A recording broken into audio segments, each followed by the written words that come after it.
الحمد لله وكفى وسلام على عباده الذين اصطفى أما بعد فأعوذ بالله من الشيطان الرجيم بسم الله الرحمن الرحيم فاذكروني أذكركم واشكروا لي ولا تكفرون. وقال تعالى قل هل يستوي الذين يعلمون والذين لا يعلمون.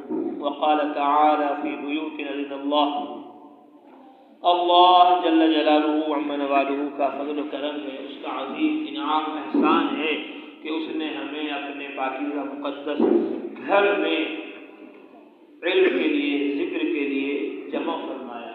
یہ مسجد محمد صلی اللہ علیہ وسلم ہے جہاں ہم سب لوگ بیٹھے ہوئے ہیں. مسجد محمد صلی اللہ علیہ وسلم ہمارے خالو تھے مظفر نگر میں، چرکاول میں کے پاس ایک گاؤں ہے سید پورہ، ان کا انتقال ہو گیا.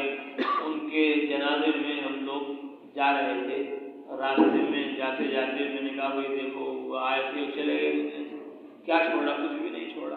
تو جب ہی جاتے جاتے میرے دل میں ان کے جنازے میں گاڑی میں بیٹھے ہوئے خیال آیا کہ بھائی ہمارے باغ کے اندر ایک مسجد بننی چاہیے.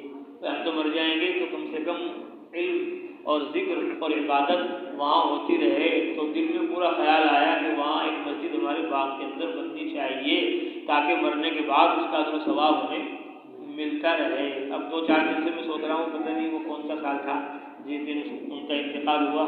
تو گھر والوں سے بھی میں نے پوچھا نہیں، بس دل میں آیا تھا ان سے پوچھوں گا کون سا سال تھا وہ جس سال انتقال ہوا اور ہم ان کے جنازے میں جا رہے تھے، اور اس کی خبر میں نے کسی کو نہیں دی. آج میں آپ کو یہاں بتا رہا ہوں اس مسجد محمد صلی اللہ علیہ وسلم میں بیٹھ کر کب آدمی کیا سوچتا ہے، کیا ارادہ کرتا ہے، کیا نیت کرتا ہے. تو اللہ تبارک و تعالیٰ تو دیکھتے ہیں کہ دل میں کیا نیت ہے، دل میں کیا ارادہ ہے، کیا سوچ ہے. تو ہم نے کہا مرنا ہے، ایک دن چلے جانا ہے دنیا کو چھوڑ کر، کیا ساتھ جائے گا؟ کچھ بھی نہیں. تو کم سے کم ایک مسجد ہی بن جائے تاکہ اس کا اجر و ثواب ہمیں ملتا رہے. دل میں خیال کیا کہ وہاں باغ میں ایک مسجد ضرور بنوانی ہے. وہ خیال آیا اور چلا گیا، اور پھر اللہ تبارک و تعالیٰ نے یہاں مسجد محمد صلی اللہ علیہ وسلم نے ہمیں آج بٹھا دیا، پہنچا دیا. یہ اللہ کا فضل ہے. تو نیت بڑی چیز ہے، ارادہ بڑی چیز ہے. تو دل کے اندر ارادہ ہوا، نیت ہوئی، اور اللہ تبارک و تعالیٰ نے اپنی قدرت سے اس کو مکمل فرما دیا. کیا اس کے سبب بنے، کیا اسباب ہوئے، وہ تو اللہ ہی جانتا ہے. لیکن وہ پہلا ارادہ اور نیت جو ہم نے اس دن کی کسی کو نہیں بتائی، تو ہم نے سوچا کہ ہمیں مرنا ہے. تو ان کی موت پر ہمیں اپنی موت یاد آ رہی ہے کہ ہمیں مرنا ہے، دنیا کو چھوڑ کر جانا ہے. تو کوئی کام ایسا ہونا چاہیے جس کا جو ثواب ہمیں مرنے کے بعد بھی ملتا رہے. میں نے کہا اس سے بہتر کوئی شکل صورت نہیں ہے کہ ہمارے باغ میں وہاں ایک مسجد بن جائے. تو بہرحال پھر ہم نے اس کا نام رکھا مسجد محمد صلی اللہ علیہ وسلم. اس کا پورا نام یہی ہے، مسجد محمد صلی اللہ علیہ وسلم، کہ حضرت محمد صلی اللہ علیہ وسلم پر درود بھی ہو جائے گا اور آپ صلی اللہ علیہ وسلم کا نام بھی آ جائے گا اور مسجد بھی ہو جائے گی. تو ہم نے اس کا نام محمد یا مسجد نہیں رکھا، ہم نے کہا بھائی مسجد محمد صلی اللہ علیہ وسلم یہ اس کا پورا نام ہے تاکہ مسجد بھی آ جائے، محمد بھی آ جائے اور صلی اللہ علیہ وسلم درود بھی آ جائے. تو تینوں اجر و ثواب ہمیں ایک ساتھ ہی مل جائیں. مسجد محمد صلی اللہ علیہ وسلم آج ہم یہاں خانقاہ محمدیہ مجلس علم و ذکر میں یہاں جمع ہیں. ہماری جماعت گئی ہوئی تھی افریقہ، گئے ہوئے تھے. تو ہم لوگ وہاں ہمارا رخ تھا مکہ المکرمہ، مدینہ منورہ، اور پھر اس کے بعد عرب سے ہمیں جانا تھا اردن، اور اردن سے جانا تھا ہمیں لبنان. تو ہم وہاں پہنچے تو 1 سال کا ویزا ہمیں ملا. ویزا بھی بہت مہنگا ملا، ٹکٹ بھی بہت مہنگا ہوا. ہم نے کہا بھائی مکہ ہے، مدینہ ہے، کتنا چاہے مہنگا ہو جائے جانا تو ہے ہی. تو ہم کبھی چلیں گے، ضرور جائیں گے. تو ہم مکہ مدینہ پہنچ گئے. 1 سال کا ویزا تھا، لیکن بعد میں پتہ چلا کہ بھائی یہاں ترتیب یہ ہے کہ 1 سال کا ویزا تو ہے آپ کا، لیکن پہلے آپ کو 3 مہینے کے بعد کسی ملک میں جانا پڑے گا. یا تو آپ ہندوستان چلے جاؤ اور پھر آ جاؤ، ویزا تمہارا یہ چل جائے گا، یا پھر کسی دوسرے ملک میں چلے جاؤ اور وہاں سے پھر آ جاؤ، پھر یہ تمہارا ویزا 1 سال کا باقی رہے گا. تو ہم نے کہا ٹھیک ہے بھائی چلو بحرین چلتے ہیں، بحرین قریب بھی ہے. تو ہم پہلے بھی وہاں جا چکے تھے، تو ہم وہاں بحرین چلے گئے. اور بحرین سے واپس آئے، کچھ لوگ وہ بھائی کیا کرنا ہے. ہم نے کہا بھائی پہلے بحرین والوں نے کہا بھائی یہ رک جاؤ، ابھی ایک جماعت کام کر کر آئی، ان کا فون بھی آیا آج کہ پورے بحرین میں آپ کو سب لوگ یاد کر رہے ہیں کہ بھائی آپ آ جاؤ آ جاؤ آ جاؤ. تو وہاں سے 7 آدمیوں کے لے کر آئے، وہ یہاں آ کر بھی آپ کو بحرین سے یاد کر رہے ہیں. تو بحرین والوں کو یہ رک جاؤ. ہم نے کہا بھائی رک تو جائیں گے ہم یہاں، لیکن ہم اب رمضان آ رہا ہے، ہم چاہ رہے کہ رمضان میں ہم لوگ عمرہ کر لیں، آپ صلی اللہ علیہ وسلم کے ساتھ حج کرنے کا ثواب ہمیں مل جائے گا، ورنہ تو 2-3 مہینے یہ لگا دیتے ہیں، ہمیں تو وقت لگانا ہے. تو اس لیے ہم تو واپس جائیں گے. خیر 15 دن کے بعد ہم وہاں آ گئے. اب مکہ میں بات ہو گئی، مدینہ میں بات ہو گئی کہ وہ ایک جماعت ہے وہ آ رہی ہے، 5 دن وہاں رہے گی 5 دن وہاں رہے گی. تو انہوں نے کہا ٹھیک ہے آپ جماعت کو بھیج دو. تو ساتھیوں نے کہا بھائی جماعت تو چلی جائے گی وہاں، لیکن پہلے یہ دیکھ لو یہ ویزا پورے سال کا ہے بھی یا نہیں. تو انہوں نے کہا ویزا پورے سال کا ہے. تو بھائی یہاں قانون بدل جاتے ہیں، ایک دم رات کو خواب دیکھتے صبح کو قانون بدل جاتا ہے. ہم نے کہا اچھا بھائی دیکھ لو بھائی تلاش کرو. پتہ چلا تو انہوں نے 1 سال کے ویزا جو تھا اس کو 3 مہینے کا ہی کر دیا. انہوں نے کہا تمہارے پاس یہاں بالکل وقت نہیں ہے رہنے کا، اگر زیادہ دیر تم یہاں رہ گئے اور پھر پکڑ دکڑ ہو گئی تو پھر سالوں جیل میں رہنا پڑے گا اور مسئلہ بہت مشکل کھڑا ہو جائے گا. اس لیے تو اب یہاں سے آپ کو نکلنا پڑے گا. تو ہم نے کہا بھائی کیا کریں کہ بھائی ہندوستان چلے جاؤ یا پھر وہ کسی دوسرے ملک میں چلے جاؤ، ہندوستان میں پھر آ جاؤ. ہم نے کہا بھائی کیا کریں. مشورہ یہ ہوا ایک دم نظام الدین میں ہم نے بات کی تو انہوں نے کہا کہ آپ تنزانیہ چلے جاؤ. ہم نے کہا جی ٹھیک ہے. اب ظہر میں ویزا آیا وہاں سے اور ہم اثر ہونے کے بعد وہاں سے نکل گئے تنزانیہ کے لیے، افریقہ کے لیے. تو جانا تھا ہمیں مکہ مدینہ عمرہ کرنے کے لیے، دوبارہ عمرہ پہلے کر لیا تھا ہم نے، اس کے بعد دوبارہ رمضان میں بھی کرنا چاہ رہے تھے، لیکن اللہ نے وہاں پہنچا دیا افریقہ. تنزانیہ ہم پہنچ گئے. تو رمضان المبارک میں ہم نے کہا بھائی یہاں ہم لوگ ہیں تو یہاں علم کی تو محنت ہو ہی رہی ہے، تبلیغ کی تو محنت ہو رہی ہے، تصنیف کی بھی کوئی محنت ہونی چاہیے. تو پھر ہم نے وہاں رمضان المبارک میں کئی ساری کتابیں لکھی. ایک کتاب جو وہاں لکھی گئی آیات ذکر کی مختصر تفسیر، جو آج یہاں انشاءاللہ پڑھی جائے گی. تو تنزانیہ کا جانے کا کوئی خیال دماغ میں تصور بھی نہیں تھا. مکہ چھوڑ کر کون جائے گا افریقہ، مدینہ چھوڑ کر کون جائے گا افریقہ، لیکن قدرت نے قسمت میں لکھا ہوا تھا تو ہم وہاں پہنچ گئے. تو وہاں بھی الحمدللہ خوب کام ہوا، بیانات بھی ہوئے، تشکیلیں بھی ہوئی، جماعتیں بھی بنی، علماء کی بھی محنت ہوئی، عوام پر بھی محنت ہوئی. تو وہاں یہ کتاب لکھی گئی 2022 میں، آج یہاں پڑھی جا رہی ہے 2025 میں. آیات ذکر کی مختصر تفسیر، جامع ابو عبداللہ سید محمد سفیان گنگوہی، مدرسہ محمدیہ تبلیغ القرآن والسنہ گنگو. انتصاب، بندہ اپنی اس 42ویں مختصر علمی کاوش کو حضرت ابراہیم علیہ السلام کی جانب منسوب کرتا ہے، جنہوں نے آپ صلی اللہ علیہ وسلم کے ذریعے ہمیں سلام پہنچوایا اور ہمیں جنت کے چٹیل میدان کو ذکر کے ذریعے سرسبز و شاداب کرنے کی ترغیب دی. حضرت ابراہیم علیہ السلام جن کا درود ہم روزانہ پڑھتے ہیں، اللہم صلی علی محمد کما صلیت علی ابراہیم وعلی آل ابراہیم، اللہم بارک علی محمد وعلی آل محمد کما بارکت علی ابراہیم وعلی آل ابراہیم. تو آپ صلی اللہ علیہ وسلم جب معراج میں گئے تو آپ صلی اللہ علیہ وسلم کی ملاقات ابراہیم علیہ السلام سے ہوئی. تو ابراہیم علیہ السلام نے ہم کو سلام کہلوایا.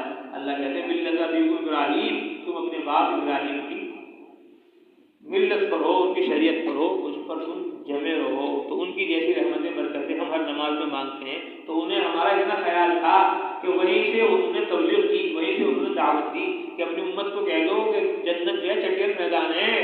یہ نہیں کہ وہاں باغ لگے ہوئے ہیں، وہاں تو خانقاہ میں جانا پڑے گا، تمہیں مدرسے میں جانا پڑے گا، تبلیغ میں جانا پڑے گا، تسبیح لینی پڑے گی، ذکر کرنا پڑے گا، تب یہ باغ جنت کا باغ بنے گا، ویسے نہیں بنے گا. تو نبی دنیا سے جانے کے بعد بھی تبلیغ کر رہے، دعوت دے رہے اور ہمیں تمہیں ترغیب دے رہے. اور ہم دنیا میں رہ کر بھی تبلیغ نہ کریں، دنیا میں رہ کر بھی ذکر نہ کریں، دنیا میں رہ کر بھی دعوت نہ دیں تو ہمارے سے بڑا نقصان بھی پھر کون ہوگا. تو ابراہیم علیہ السلام نے جب ہمیں سلام پہنچوایا تو ہم نے کہا بھائی ہماری یہ کتاب ان کی طرف منسوب ہے کہ گویا ان کی برکت سے یہ کتاب لکھی گئی، جنہوں نے ہمیں کس کی ترغیب دی، ذکر کی ترغیب دی. معراج کی رات میں فرمایا اپنی امت سے کہہ دو جا کر کہ یہ جنت چٹیل میدان ہے، وہاں جب درخت لگیں گے سبحان اللہ سے لگیں گے، الحمدللہ سے لگیں گے، لا الہ الا اللہ سے لگیں گے، اللہ اکبر سے لگیں گے، لا حول ولا قوت الا باللہ سے لگیں گے. تو ہم نے اپنی اس کتاب کو ابراہیم علیہ السلام کی طرف منسوب کر دیا کہ ان کی برکت سے گویا یہ کتاب لکھی گئی افریقہ میں. الحمدللہ الذی یذکرنا ویأمرنا بذکرہ وصلی اللہ الله عليه وسلم على نبينا الحمد لله الذي يذكرنا ويأمرنا بذكره وصلى الله على نبينا محمد صلى الله عليه وسلم الذي يذكر ربه على كل أحيانه وعلى آله وصحبه أجمعين أما بعد یہ ہم نے مختصر سا عربی میں خطبہ پڑھا الحمدللہ الذی تمام تعریف اللہ کے لیے ہیں یذکرنا جو ہمارا ذکر کرتا ہے ہمارا نام لے رہا ہے ایس پر اتنی بڑی بات ہے ویأمرنا بذکری اور ہمیں اللہ تبارک و تعالیٰ اپنے ذکر کرنے کا حکم دے رہا ہے فاذکرونی مجھے یاد کرو میں تمہیں یاد کروں گا تو تمام تعریف اللہ کے لیے جو ہمارا ذکر کر رہا ہے اتنا بڑا اللہ ہمارا ذکر کرے کتنی بڑی سعادت ہے اور وصلی اللہ علی نبینا اور درود و سلام ہو ہمارے نبی محمد صلی اللہ علیہ وسلم پر الذی یذکر ربہ علی کل احیانی جو اپنے رب کا ہر وقت ذکر کرتے تھے ہر وقت اپنے رب کا نام لیتے تھے وعلی آلہ اور ان کی آل پر جو آپ صلی اللہ علیہ وسلم کی آل ہیں حضرت فاطمہ ہیں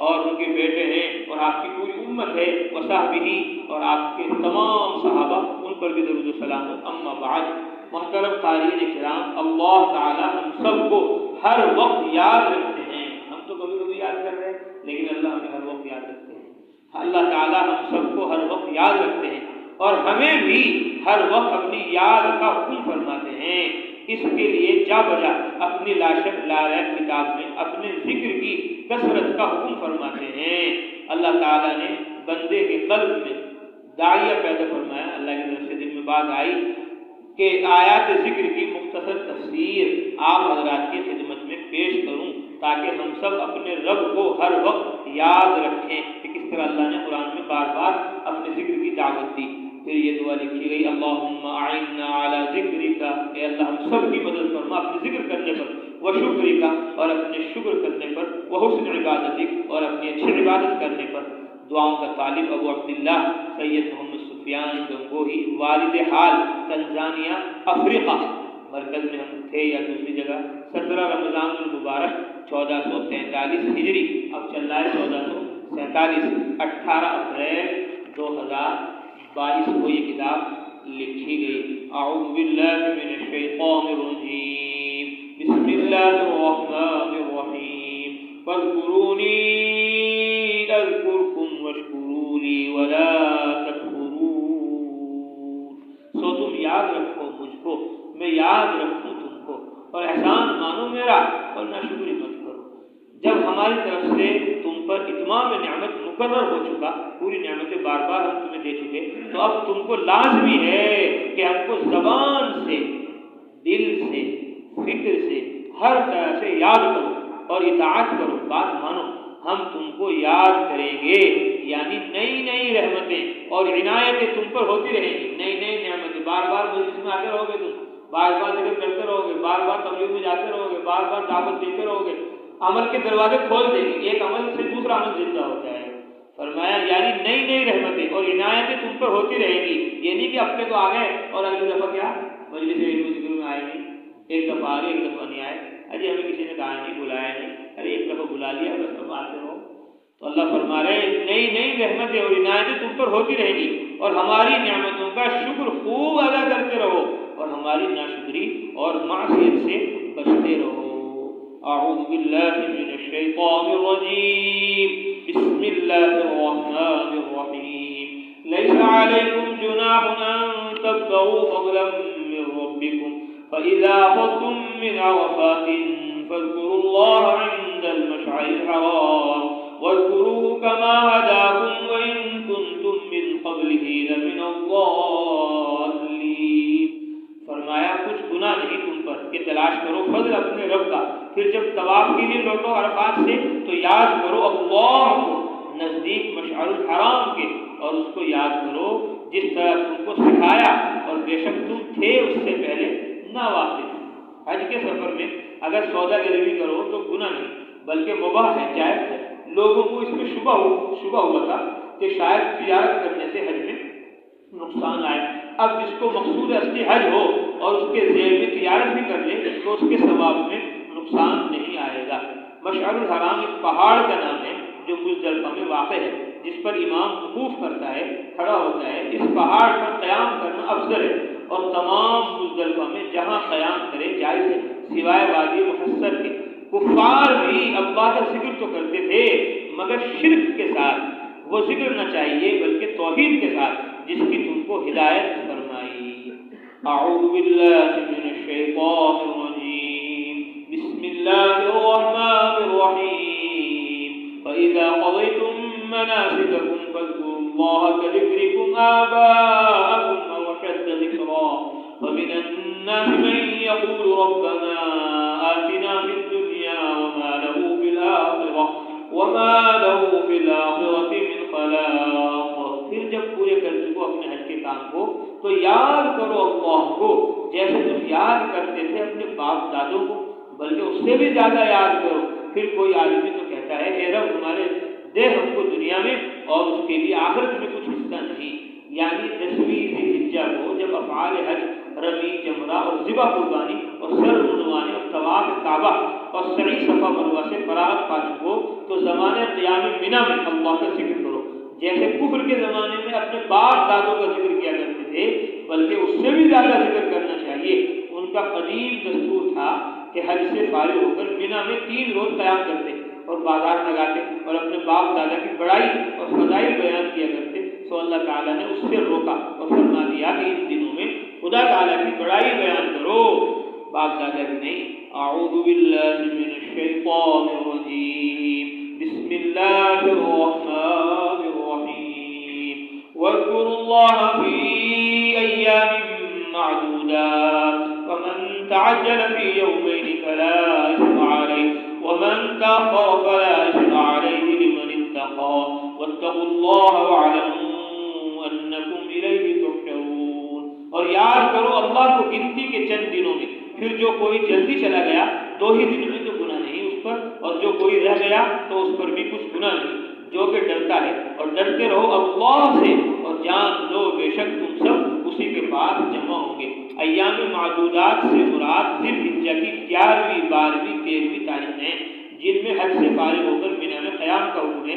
ان دنوں میں رمی جمار یعنی کندریوں کے مارنے کے وقت اور ہر نماز کے بعد تکبیر کہنے کا حکم ہے، اور دیگر اوقات میں بھی ان دنوں میں چاہیے کہ تکبیر اور ذکر الہی کثرت سے کرے۔ یعنی گناہ تو یہ ہے کہ ممنوعات شرعیہ سے پرہیز نہ کرے، اور جو کوئی اللہ سے ڈرے اور زمانے حج میں پرہیزگاری کرے تو پھر اس بات میں کچھ گناہ نہیں کہ منی میں 2 دن قیام کیا یا 3 دن، کہ اللہ نے دونوں باتیں جائز رکھی۔ وہ افضل یہی ہے کہ 3 روز قیام کرے، یعنی حج کی خصوصیت نہیں بلکہ خدا تعالیٰ سے ہر کام میں اور ہر وقت ڈرتے رہو کہ تم سب کو قبروں سے اٹھ کر اس کے بعد جمع ہونا ہے حساب دینے کو۔ اب حج کا ذکر تو تمام ہو چکا، مگر حج کے ذیل میں جو لوگوں کی 2 قسموں کا ذکر آ گیا تھا، فمن الناس من یقول اور ومنهم من یقول، یعنی کافر اور مومن کا، تو اب اس کی مناسبت سے 3ری قسم یعنی منافق کا حال بھی بیان کیا جاتا ہے۔ اعوذ باللہ من الشیطان الرجیم، بسم اللہ الرحمن الرحیم، قال رب اجعل لی آیہ، قال آیتک الا تکلم الناس 3 ایام الا رمزا واذکر ربک کثیرا وسبح بالعشی والابکار۔ فرمایا، کہا اے رب مقرر کر میرے لیے کچھ نشانی۔ فرمایا نشانی تیرے لیے یہ ہے کہ نہ بات کرے گا تو لوگوں سے 3 دن مگر اشارے سے، اور یاد کر اپنے رب کو بہت اور تسبیح کر صبح اور شام، جس سے معلوم ہو جائے کہ اب حمل قرار پایا گیا ہے، تاکہ قرب ولادت کے آثار دیکھ کر مسرت تازہ حاصل ہو اور شکر نعمت میں بیش از بیش مشغول رہو۔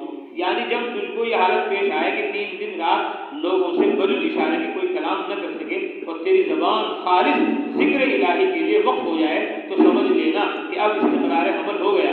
سبحان اللہ، نشانی بھی ایسی مقرر کی کہ نشانی ہو اور اطلاع پانے سے جو غرض کی شکر نعمت کو اعلیٰ وجہ کمال حاصل ہو جائے۔ گویا خدا کے ذکر و شکر کے سوا چاہے بھی تو زبان سے دوسری بات نہ کر سکے، یعنی اس وقت خدا کو بہت کثرت سے یاد کرنا اور صبح و شام تسبیح و تحلیل میں لگے رہنا۔ معلوم ہوتا ہے کہ آدمیوں سے کلام نہ کر سکنا وہ اضطراری تھا تاکہ ان دنوں میں محض ذکر و شکر کے لیے فارغ کر دیے جائیں، لیکن خود ذکر میں مشغول رہنا اضطراری نہ تھا، اس لیے اس کا امر فرمایا گیا۔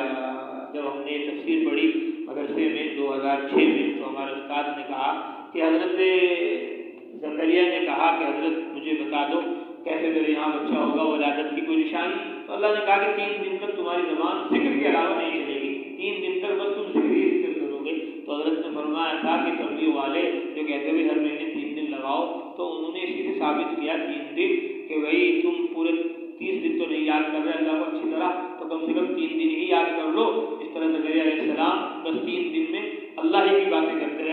زبان سے اور کوئی بات انہوں نے نہیں کہی، جو بھی کسی کو کچھ کہا اشارے سے سمجھایا، بس 3 دن تک اللہ کا ذکر کیا۔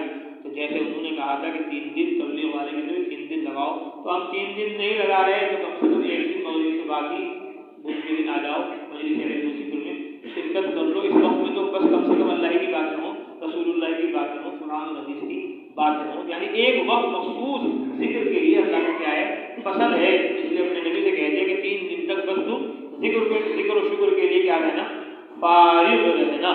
اعوذ باللہ من الشیطان الرجیم، بسم اللہ الرحمن الرحیم، والذین اذا فعلوا فاحشة او ظلموا انفسهم ذکروا اللہ فاستغفروا لذنوبهم ومن يغفر الذنوب الا اللہ ولم يصروا على ما فعلوا وهم يعلمون۔ فرمایا اور وہ لوگ کہ جب کر بیٹھے کچھ بھلا گناہ یا برا کام کریں اپنے حق میں تو یاد کریں اللہ کو اور بخشش مانگیں اپنے گناہوں کی، اور کون ہے گناہ بخشنے والا سوائے اللہ کے، اور اڑتے نہیں اپنے کیے پر، اور وہ جانتے ہیں۔ یعنی کھلم کھلا کوئی بے حیائی کا کام کر گزرے جس کا اثر دوسروں تک متعدی ہو، یا کسی اور بری حرکت کے مرتکب ہو جائیں جس کا ضرر انہی کی ذات تک محدود ہو، تو آدمی فوراً اللہ کی طرف متوجہ ہو جائے اور اس کے ذکر میں مشغول ہو جائے۔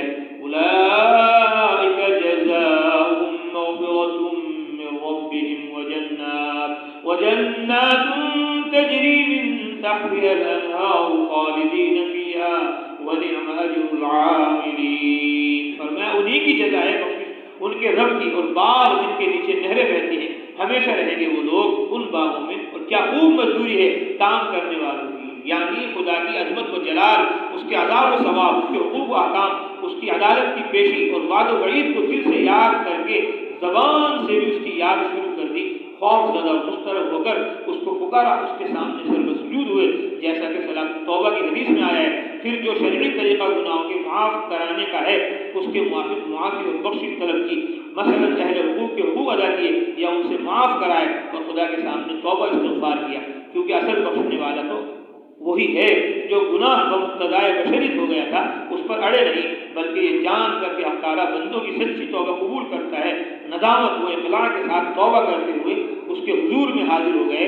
یہ لوگ بھی دوسرے درجے کے متقین میں ہیں جن کے لیے جنت تیار کی گئی ہے۔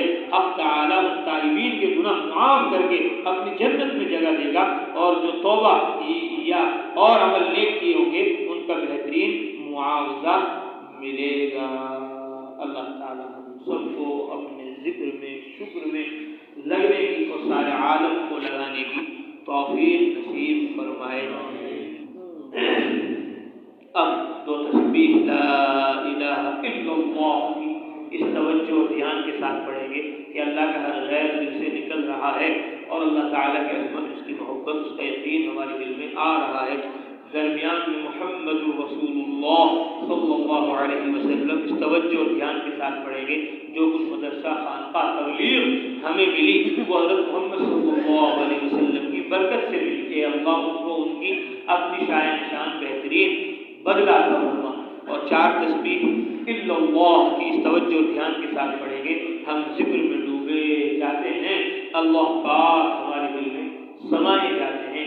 اور 6 تسبیح اللہ اللہ کی اس توجہ اور دھیان کے ساتھ پڑھیں گے کہ اللہ تعالی ہمارے دل میں ہیں۔ اور 1 تسبیح اللہ کی اس توجہ اور دھیان کے ساتھ پڑھیں گے کہ اللہ کا ہر حکم، نبی کا ہر طریقہ اپنی زندگی میں لا کر اس کو سارے عالم میں پھیلانا اور پہنچانا ہے۔ اور 2 زبانیں گویا ہماری ہیں، ایک منہ میں ہے اور ایک دل میں ہے۔ دونوں زبانوں سے ہم اللہ تعالیٰ کو یاد کر رہے ہیں، اور ہم ہی نہیں ہمارے ساتھ آسمان زمین ساری مخلوق اللہ کے ذکر میں مشغول ہے۔ علماء نے لکھا مجلس میں 1 مرتبہ اللہ کے نام کے ساتھ جل شانہ عم نوازہ حق تعالی کوئی بھی تعظیمی کلمہ کہنا واجب ہے۔ لا الہ الا اللہ محمد رسول اللہ صلی اللہ علیہ وسلم۔